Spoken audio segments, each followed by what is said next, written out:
عشق ہے تو عشق کا فرمان سمجھ میں آئے گا، ان کا رتبہ جاہلوں کے کب سمجھ میں آئے گا۔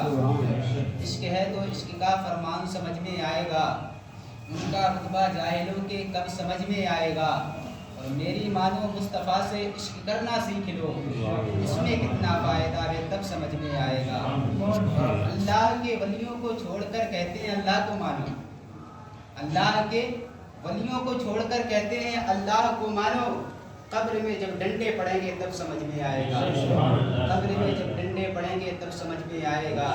عشق ہے تو عشق کا فرمان سمجھ میں آئے گا، ان کا رتبہ جاہلوں کے کب سمجھ میں آئے گا۔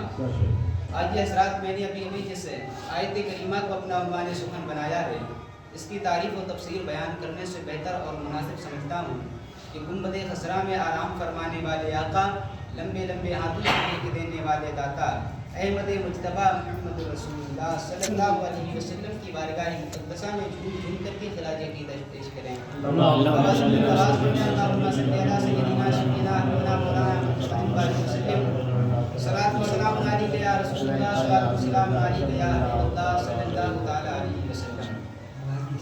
حضرات میں نے ابھی جس آیت کریمہ کو اپنا عنوان سخن بنایا ہے، اللہ تبارک تعالیٰ قرآن کریم فرقان حمید میں ارشاد فرماتا ہے یوم الجمعہ فَاسْعُوا إِلَىٰ ذِكْرِ اللّٰہ، یعنی جمعہ کے اللہ نے بڑے فضائل بیان فرمائے ہیں۔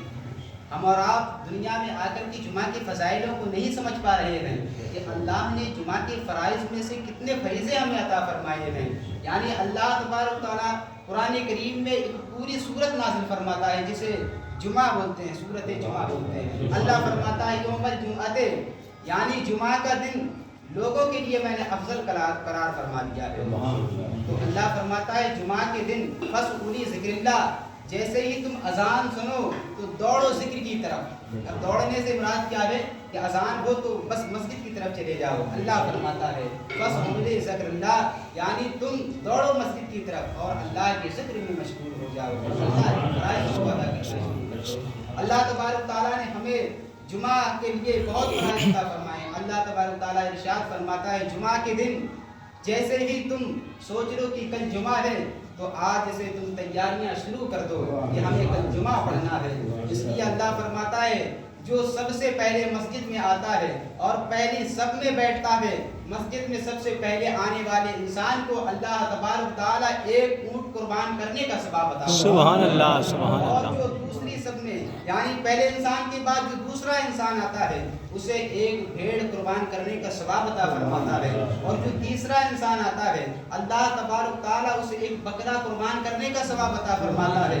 اسی طریقے سے جب چوتھی سب میں آتا ہے اللہ تبارک تعالیٰ ایک مرغی کا فرائض عطا فرماتا ہے، ایک انڈا صدقہ دینے کا ثواب عطا فرماتا ہے۔ بڑے فرائض ہمیں اللہ تبارک تعالیٰ نے ارشاد ہمیں عطا فرمائے۔ اور رب ارشاد فرماتا ہے بندے سے، اے بندے جب میں بھوکا تھا تو تو نے مجھے کھانا کھلایا۔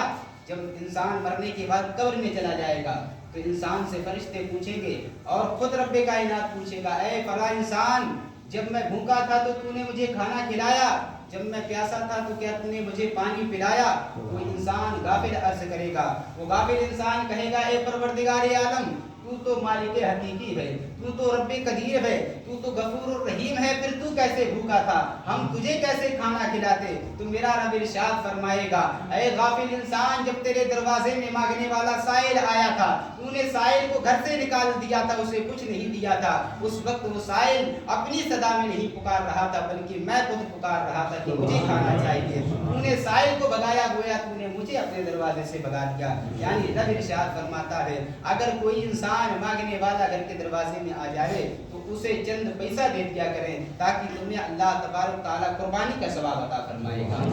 اور جمعہ کے تعلق سے بہت سے حدیث کریمہ اللہ تبارک تعالیٰ کے رسول نے ہمیں عطا فرمائی ہے۔ اور میرے پیارے اسلامی بھائیو یہاں تک ہی محدود نہیں ہیں بلکہ اللہ کے مقدس نبی حضرت